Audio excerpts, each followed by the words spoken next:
क्या देश के 22 लाख से ज्यादा होनहार छात्रों के भविष्य को सिर्फ चंद रुपयों के लिए किसी बड़े सिंडिकेट के हाथों बेच दिया गया था? क्या जिसे छात्र महज एक गैस पेपर समझकर पढ़ रहे थे वही असल में परीक्षा का असली लीक पेपर था? जी हाँ, नीट पेपर लीक मामले में केंद्रीय जांच एजेंसी यानी कि सीबीआई ने एक ऐसा चौंकाने वाला और सबसे बड़ा खुलासा किया है जिसने पूरे देश के शिक्षा जगत में भूचाल ला दिया है। सीबीआई की जांच में सामने आया है कि ये कोई अचानक हुआ पेपर लीक नहीं था, बल्कि सालों से चल रहा एक ऐसा सुनियोजित गोरख धंधा था जिसके तार देश के कई राज्यों से जुड़े हुए हैं। छात्रों तक परीक्षा से पहले हाथों से लिखा हुआ एक 60 पन्नों का पीडीएफ भेजा गया था और जब सीबीआई ने इस तथाकथित गैस पेपर का मिलान किया तो उसमें से 135 सवाल हुबहू असली परीक्षा से मैच कर गए। आज की इस स्पेशल रिपोर्ट में हम आपको नीट घोटाले की वो इनसाइड स्टोरी बताएंगे कि कैसे नासिक से शुरू हुआ ये खेल सीकर के रास्ते पूरे देश में फैल गया और कौन कौन से वो चौंकाने वाले नाम हैं जो इस महाघोटाले के मास्टरमाइंड बनकर उभरे हैं। नेशनल टेस्टिंग एजेंसी यानी कि एनटीए की एक और बड़ी और शर्मनाक नाकामी के चलते आज देश की सबसे बड़ी मेडिकल प्रवेश परीक्षा नीट यूजी सवालों के घेरे में खड़ी है। 3 मई को आयोजित हुई इस परीक्षा में बड़े पैमाने पर अनियमितताओं और डिजिटल सबूतों के सामने आने के बाद में इसे रद्द करना पड़ा, जिसका सीधा खामियाजा देश के 22 लाख से ज़्यादा उन ईमानदार उम्मीदवारों को भुगतना पड़ रहा है जो दिन रात एक करके इस परीक्षा की तैयारी करते हैं।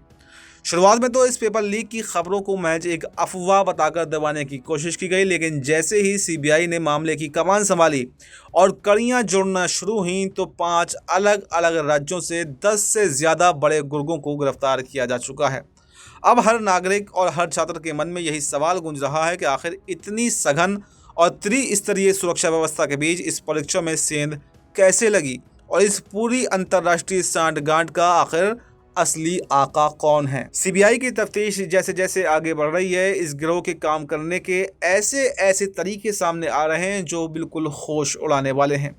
जांच एजेंसी के मुताबिक परीक्षा आयोजित होने के काफ़ी दिन पहले ही महाराष्ट्र के पुणे में बेहद गुप्त तरीके से एक विशेष क्लास चलाई जा रही थी। इस क्लास में चुनिंदा छात्रों को इकट्ठा किया गया था और उन्हें किताबों में ख़ास प्रश्नों पर निशान लगाकर उनकी तैयारी करवाई जा रही थी। जांच एजेंसी का दावा है कि लीक की गई इन सामग्रियों के बाद में एक डिजिटल रूप इन्हें दिया गया ताकि इसे तेज़ी से फैलाया जा सके।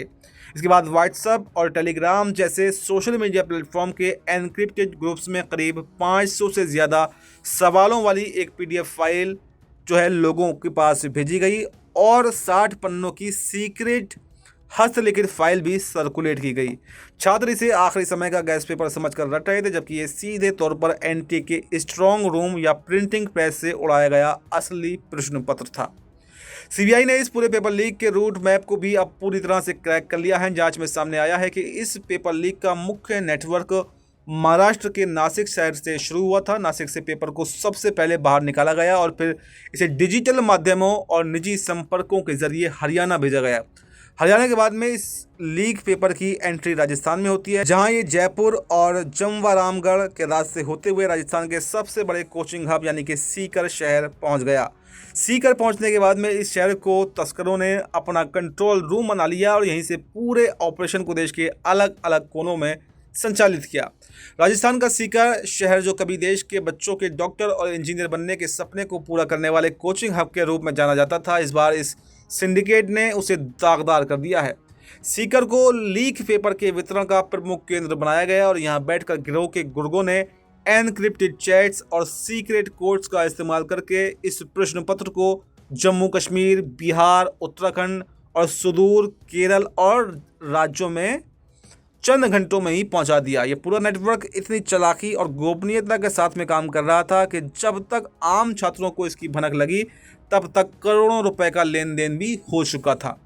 सीबीआई अब इस बात की गहराई से जांच कर रही है कि इस चैन में शामिल बड़े बड़े कोचिंग संस्थानों के मालिक और एनटी के भीतर बैठे किन बड़े चेहरों के नाम इसमें शामिल हैं, क्योंकि बिना किसी ऊंचे संरक्षण के इतने बड़े पैमाने पर राष्ट्रीय स्तर की परीक्षा को हैक करना मुमकिन नहीं है। नीट पेपर लीक मामले में सीबीआई का ये नया और एक्सक्लूसिव खुलासा ये साफ करता है कि देश की पूरी परीक्षा प्रणाली के भीतर एक बहुत ही गहरा और सड़ा हुआ नेक्सस काम कर रहा है जो सालों से युवाओं के भविष्य के साथ खिलवाड़ कर रहा है।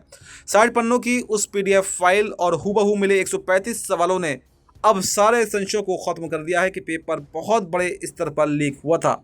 अब देखना यह होगा कि सीबीआई इस जांच के जरिए इस पूरे सिंडिकेट के आखिरी कड़ी तक पहुंच पाती है या नहीं, उनको सलाखों के पीछे तक पहुंचा पाती है या नहीं, और सरकार इन मासूम छात्रों को न्याय दिलाने के लिए क्या ठोस कदम उठाती है या फिर नहीं। इस पूरे नीट घोटाले पर सीबीआई के इस बड़े खुलासे पर और एनटीए की इस नाकामी पर आपकी क्या राय है? आपकी जो भी राय हो कमेंट बॉक्स में आप अपनी राय ज़रूर दें और हमें दीजिए फिलहाल इजाज़त। नमस्कार।